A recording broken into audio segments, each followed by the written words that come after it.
Hi everyone. So எல்லோரும் எப்படி இருக்கீங்க? நல்லா இருப்பீங்கன்னு நினைக்கிறேன். முக்கியமாக 10th 11th 12th நம்ம போட்ட வீடியோ வந்து எந்த அளவுக்கு ஹெல்ப்ஃபுல்லாக இருந்துச்சுன்னு சொல்லி கமெண்ட் பாக்ஸில் சொல்லுங்கள். இப்போது 10th 11th 12th தான் நம்ம மோர் ஓவர் எல்லாத்துக்குமே வீடியோ போட்டோம். எல்லா சப்ஜெக்ட்டுக்குமே வீடியோ போட்டோம். ஆர்ட்ஸ் குரூப்புக்கு போடலை, சயின்ஸ் குரூப்புக்கு போட்டோம். 11th 12th 10th எல்லா சப்ஜெக்ட்டுமே போட்டோம். ஸோ இது எந்த அளவுக்கு யூஸ்ஃபுல் அப்படின்னு கேட்கும்போது சில பேர் கழுவி ஊற்றுவாங்க. என்ன சார், உங்களோட படிச்சுட்டு போய் நான் ஃபெயில் ஆகிட்டேனே சார், உங்களை பார்த்து நான் படித்து தான் ஒன்றுமே எழுதலையே, இந்த மாதிரி நீங்கள் குத்தம் சொல்லிகிட்டே இருக்கலாம். சொல்லிக்கோங்க, எனக்கு எந்த பிரச்சனையும் இல்லை. பட் இங்கே வந்து நமக்கு ஒவ்வொரு மாவட்டத்துக்கும் ஒவ்வொரு கொஷின் பேப்பருங்க. கிட்டத்தட்ட வந்து பார்த்திங்கன்னா 38 செட் ஆஃப் கொஷின் பேப்பர்ஸ் இருக்கும். இப்போ 38 டிஸ்ட்ரிக்ட் இருக்குன்னா எல்லாத்துக்குமே தனித்தனி கொஷின் பேப்பர்ஸ் தான் இருக்கும். அப்போது அந்த தனித்தனி கொஷின் பேப்பர்ஸில் வேரியேஷன் கண்டிப்பாக இருக்கும். ஸோ இம்பார்ட்டன்ட் வருமா கேட்டால் கண்டிப்பாக வரும், இம்பார்ட்டன்ட் வரும். ஆனால் 1-2 டிஸ்ட்ரிக்டில் ரொம்ப ரொம்ப ரேராக அது கஷ்டமாக கேட்டுருக்கலாம். உதாரணத்துக்கு 10th சயின்ஸ் கஷ்டமாக வந்தது நான் பார்த்த சில டிஸ்ட்ரிக்டில். அண்ட் 11th வந்து பார்த்திங்கன்னா எல்லாமே ஈஸியாக மோர் ஓவர் வந்துருச்சுன்னு நினைக்கிறேன். மேக்ஸ் மட்டும் சில இடத்துல டஃப்பு. அண்ட் நமக்கு 12th வந்து பார்த்திங்கன்னா கழுவி ஊற்றிட்டாங்க. இதில் ஏதோ ஒரு சப்ஜெக்ட்டுன்னு நினைக்கிறேன், ஃபிசிக்ஸாக கெமிஸ்ட்ரி மேக்ஸாக என்னன்னு தெரியல, ஏதோ ஒரு சப்ஜெக்ட்டு கொஷின் சொன்னது வரல. அப்படி இந்த மாதிரி பல்வேறு விதமாக நம்ம வந்து என்ன சொல்கிறது, நம்ம வந்து குத்தங்கள் சொல்லிகிட்டு இருக்கோம். இல்லைன்னு நான் சொல்லலை, திட்டிக்கோங்க, எனக்கு எந்த பிரச்சனையும் இல்லை. பட் இப்போது கோட்டையில் எக்ஸாம் முடிஞ்சிருச்சு. எப்படியோ நம்ம சொன்ன கொஷின்ஸ் படிச்சிங்களோ, இல்லை அடுத்தவங்க சொன்ன கொஸ்டின் படிச்சிங்களோ, மிஸ்ஸு சொன்ன கொஸ்டின் படிச்சிங்களோ, இல்லை ஃபஸ்ட்லேருந்தே படிச்சிங்களோ, ஆனால் நீ உங்ககிட்ட கேட்டு பார்த்தியா? நீ வந்து கடைசி நிமிஷத்தில் அந்த எக்ஸாமுக்கு முன்னாடி நாள் உட்காந்து படிக்கிற ப்ரிப்ரேஷன் நீ முன்னாடி இருந்து படிச்சியா அப்படிங்கிற கேள்வி உனக்குள்ளே நீ கேட்டுப்பாரு. நான் ஏன் சொல்கிறேன் அப்படின்னா, எல்லாருமே ப்ரிப்ரேஷனில் கோட்டை விட்டுட்டீங்க. கோட்டை விட்டதும் இல்லாமல் 75% மாணவர்கள் இங்கே யாருமே படிக்கலை. லாஸ்ட் மினிட் ப்ரிப்பரேஷன் மட்டும்தான். அந்த கடைசி ஒரு வாரம் அல்லது அந்த எக்ஸாமுக்கு முன்னாடி நாள் தான் வீடியோஸை பார்த்து படித்தவங்க பல பேர். ஒரு சிலர் மட்டுமே வந்து பார்த்திங்கன்னா ஸ்டார்டிங்லேருந்து அந்த ரிவிஷன்லேயே இருந்தனால தான் அவங்களுக்கு கொஸ்டின் பேப்பர் எப்படி கேட்டாலுமே ஈஸியாக இருந்தது. சார் அதெல்லாம் விடுங்க, இம்பார்ட்டன்ஸ் சொன்னது வரல, உங்களை நம்பி எப்படி சார் படிக்கிறது? என்னை நம்புறதுக்காக இந்த வீடியோ நான் போடலை. இனி வரப்போகிற காலங்கள் நம்ம எப்படி இருக்கணும், கோட்டையிலே முடிஞ்சு போச்சு, நம்ம அடுத்து என்ன பண்ணணும் அப்படிங்கிறத இந்த வீடியோவே. சப்ஸ்கிரைப் பண்ணலாம் பண்ணிவிடுங்க. அண்ட் நம்ம சேனலுக்கு புதுசாக இருந்தால் கண்டிப்பாக சப்ஸ்கிரைப் பண்ணுங்கள், கண்டிப்பாக யூஸ்ஃபுல்லாக இருக்கும். அண்ட் கீழே அந்த லைக் பட்டனை கிளிக் பண்ணிவிடுங்க. இப்போது மேட்ரு என்னென்னா, நல்லா தெரிஞ்சுக்கோங்க. கோட்டையில எல்லா கொஷின்ஸும் வந்திருக்கும், எல்லா சப்ஜெக்ட்லேயும். அந்தந்த சப்ஜெக்டில் நீ மிஸ் பண்ண கொஷின்ஸ் எல்லாம் பார்த்துருப்பேன். நீ ஒரு வேளை இம்பார்ட்டன்ட் கொஷினே மிஸ் பண்ணியிருப்பேன். அப்படின்னா எந்தளவுக்கு நீ எழுதியிருக்கேன்னு தெரியும். இன்னும் பேப்பர் உன் கைக்கு வரல, நீ ஃபெயிலா பாஸா எதுவுமே தெரியாது. ஆனால் எழுதியிருக்கிறது எப்படின்னு உனக்கு எப்படின்னு தெரியும். ஸோ அப்போது கண்டிப்பாக நீங்கள் வந்து என்ன பண்ணணும், எல்லாருமேனா யோசிச்சு பார்க்கணும். நம்ம ப்ரிப்ரேஷன் பத்தலை. 10th 11th 12th public exam வருது. நம்ம குவார்ட்டர்லி லெவல்லே நம்மளால் ஒன்றும் பெருசாக பண்ண முடியலன்னா பப்ளிக்கில் என்ன பண்ண முடியும்னு இப்போவே யோசிச்சாதான் கட்டாயமாக நல்லா படிக்க முடியும். ஸோ அதுக்காக இந்த 10 days நீங்கள் வந்து லீவில் என்ஜாய் பண்ணாலும் சரி, இல்லை பிளான் போட்டு அக்கு வேறு ஆணி வேறு படித்ததை திருப்பி எடுத்து பார்த்தாலும் சரி, என்னுடைய பிளான் என்னன்னு சொல்லிடுறேன். என்னன்னா, இந்த குவார்ட்டர்லி லீவ் 7ஆம் தேதி ஸ்கூல் ரீஓப்பனிங் அப்படின்னு வந்து அறிவிச்சிட்டாங்க. இதில் வேறு கவர்மெண்ட் வந்து ஸ்ட்ரிக்டாக சொல்லிட்டாங்க. என்னென்னா, யாராவது ஸ்பெஷல் கிளாஸ் வச்சிங்க அப்படின்னா கண்டிப்பாக வந்து நடவடிக்கை எடுக்கப்படும்னு. சார் இருந்தாலுமே எங்கள் ஸ்கூலில் ஸ்பெஷல் கிளாஸில் கூப்பிட்ருக்காங்க சார், அப்போ கம்ப்ளைண்ட் பண்ணிட்டுமா? அது எனக்கு தெரியாதுப்பா, ஒரு ஸ்கூல் அப்படி பண்ணுறாங்க, என்னன்னு தெரியல. பட் ஆனால் ஸ்ட்ரிக்டாக ஆக்ஷன் எடுக்கணும் சொல்லியிருக்காங்க, நியூஸில் வெளியே வந்திருக்கு. பட் October 7 தான் நமக்கு வந்து நம்மளுடைய ஸ்கூல் ரீஓப்பனான ஒரு 2 வாரத்திலே தீபாவளி வருது. ஸோ தீபாவளி வைப்பில் கொஞ்ச நாள் இருப்பீங்க. தீபாவளி முடிஞ்சு 2வது வாரமே நவம்பர் 2nd வீக்கே நமக்கு செகண்ட் மிட்டம். ஒரு 30 நாள் கூட கேப் இல்லை. ஸோ செகண்ட் மிட்டம் முடிஞ்சு 20 நாளில் ஆஃப் ஏர்லி. டிசம்பர் 10ஆம் தேதி 8ஆம் தேதிக்குள்ளே ஆஃப் ஏர்லி வந்துடும். ஆஃப் ஏர்லிக்கு என்ன போர்ஷன்ஸ்? Full portions. ஸோ என்ன பண்ணணும் அப்படிங்கிறது யோசிங்க. தவிர இந்த லீவில் ஒரு நாள் ரெஸ்ட் எடுத்துக்க. நீ இவ்வளோ நாள் படித்து நைட்டெல்லாம் உட்காந்து கஷ்டப்பட்டு படித்ததுக்கு இன்றைக்கி ஒரு நாள், நாளைக்கு வேணாலும் ரெஸ்ட் எடுத்துக்க.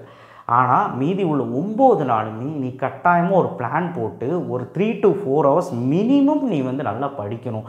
மேக்ஸிமம் 5 hours படிக்கிறது நல்லது, ஓகேவா? ஸோ மினிமம் அந்த பிளான் போட்டு அக்கு வேற ஆணி வேற படிக்கிறது நல்லது. இது என்னோட க்ரைட்டீரியா. இல்லை சார் நான் ஜாலியாக தான் இருப்பேன், நான் விளையாட தான் போகிறேன்னா 10 நாள் என்ன வேணாலும் பண்ணிக்க. ஆனால் பப்ளிக் எக்ஸாமுக்கு இன்னும் நமக்கு டைம் இல்லை. இன்னும் 2 மாதத்தில் ஆஃப் ஏர்லி வருது. 2 மாதங்கிறது இப்படிங்கிறக்குள்ளே போயிடும். நான் இப்போ சொன்ன டேட்டை உங்களுக்கு புரிஞ்சிருக்கும். ஸோ அதனால் தயவு செய்து ஒரு நாளைக்கு 5 மணி நேரம் படிக்கிற மாதிரி பாருங்கள். காலையில் நேரமாக எந்திரிச்சு பழகுங்க. சார் லீவு சார், கொஞ்சம் தூங்கிக்கிறோம் சார், சரி ஓகே, ஒரு 6 6:30க்காவது எந்திரிங்க அட்லீஸ்ட்டு. எந்திரிச்சு ஒரு 2 மணி நேரம் ஏதாவது மேக்ஸ் போட்டு பாருங்கள். காலையில் ஒரு ஷெடியூல் போட்டு ஒரு 2 மணி நேரம் ஏதாவது படிங்க. சாயங்காலம் ஒரு ஷெடியூல் போடுங்க. மத்தியானமெல்லாம் நல்லா ரெஸ்ட் எடுத்துகிட்டு சாயங்காலம் ஒரு ஷெடியூல் போடுங்க ஒரு 2 மணி நேரம். அந்த மாதிரி ஒரு ஷெடியூல் போட்டு நல்லபடியாக இந்த குவார்ட்டர்லி 10 டேஸில் வந்து படிங்க. சார் நீங்கள் போட்டு கொடுப்பீங்களா ஒரு ஷெடியூல் அப்படின்னு கேட்டிங்கன்னா, நான் ஷெடியூல் போட்டால் எவனுமே படிக்க மாட்டான். அதான் உண்மை. சார் நாங்கள் படிக்கிறோம் சார், ஓகே ஒரு சிலர் படிக்கலாம். ஆனால் சத்தியமாக சொல்கிறேன், எல்லோரும் என்னை கழுவி ஊற்றுவாங்க. என்ன காரணம் கேட்டிங்கன்னா, குவார்ட்டர்லிலையும் உசுர் எடுக்கிறானே அப்படின்னு. ஸோ தயவு செய்து அந்த மாதிரி மட்டும் நினச்சிடாதீங்க. இப்போ நம்ம விட்டது எல்லாமே நம்ம பிடிக்கும், அப்போ தான் நம்ம ஜெயிக்க முடியும். சரிங்களா? இவன் சொன்ன கொஸ்டின் வரல, அவன் சொன்ன கொஸ்டின் வரல. புக்கில் இருக்கிறது நீ படிச்சியா ஒழுக்கமா ஃபஸ்ட்லேருந்து லாஸ்ட் மினிட்ல எதை பார்த்தாலுமே நம்புற மாதிரி தான் இருக்கும். எதை பார்த்தாலுமே நமக்கு என்னடா ஒரு 4 கொஸ்டின் கொடுத்தாவது அதாவது நம்ம போய் படிச்சுட்டு எழுதலாமே அப்படின்னு தோணும். நீ ஃபஸ்ட்டே ஒரு சாப்டர்ஸ் நல்லா படிச்சுட்டு வரும்போதே நமக்கு வந்து அந்த பயம் இருக்காது. அந்த topic wise lesson wise cover பண்ணிட்டோம் அப்படின்னா எந்த விதமான பதட்டமும் இருக்காது. ரிவிஷனில் இருந்துக்கிட்டே இருக்கணும். மேக்ஸ்னால் போட்டு பார்த்துட்டே இருக்கணும். எத்தனை பேர்த்துக்கு சென்டம் சீரீஸ் அதாவது கிராஷ் சீரீஸ் வந்து யூஸ்ஃபுல்லாக இருந்துச்சுன்னு தெரில. அதை நீங்கள் வந்து கமெண்ட் பாக்ஸில் பண்ணுங்கள். அந்த வீடியோ ஃபாலோ பண்ணியிருந்தாலே ஒழுக்கமாக மேக்ஸ் போட்டிருக்கலாம் குவார்ட்டர்லி எக்ஸாமில். ஸோ இந்த மாதிரி குவார்ட்டர்லியில் நிறைய தவறுகள் நடந்திருக்கு. அந்த தவறெல்லாம் ரெக்டிஃபை பண்ணிக்கோங்க இந்த 10 நாளில்.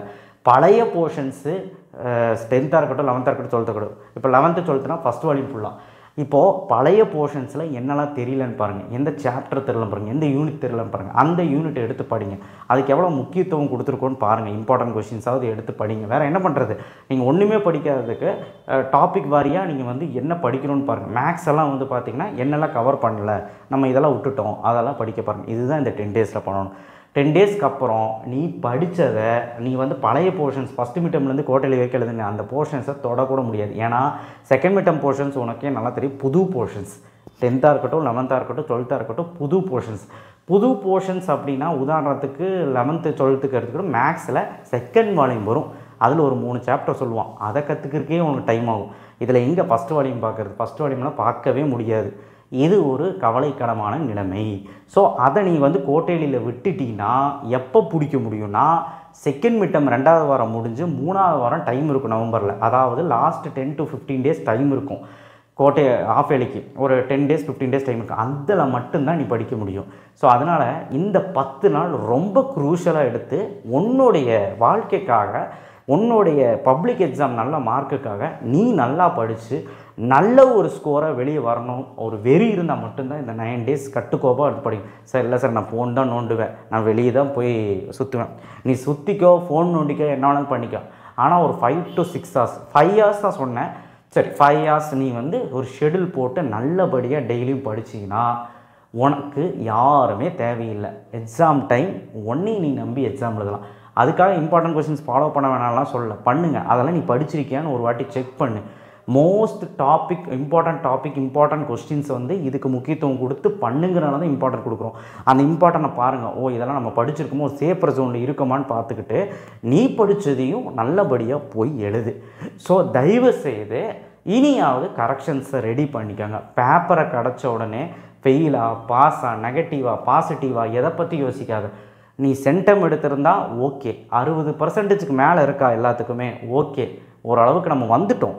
இனி கொஞ்சம் நல்லா படிக்கிறோம் அப்படிங்கிற நினச்சி படிக்க வேண்டியதான். ஒருவேளை நீங்கள் ஃபெயில் ஆகிட்டாங்கன்னா ஒரி பண்ண வேண்டாம். பேரண்ட்ஸ்க்கு ஒரு ரெக்வெஸ்ட், நீங்கள் வந்து திட்டுறதுனாலையோ பையனை அடிக்கிறதுனாலையோ இல்லை டியூஷன் கிளாஸஸில் போய் சேர்த்துறதுனாலையோ எந்த பிரயோஜனம் இல்லை.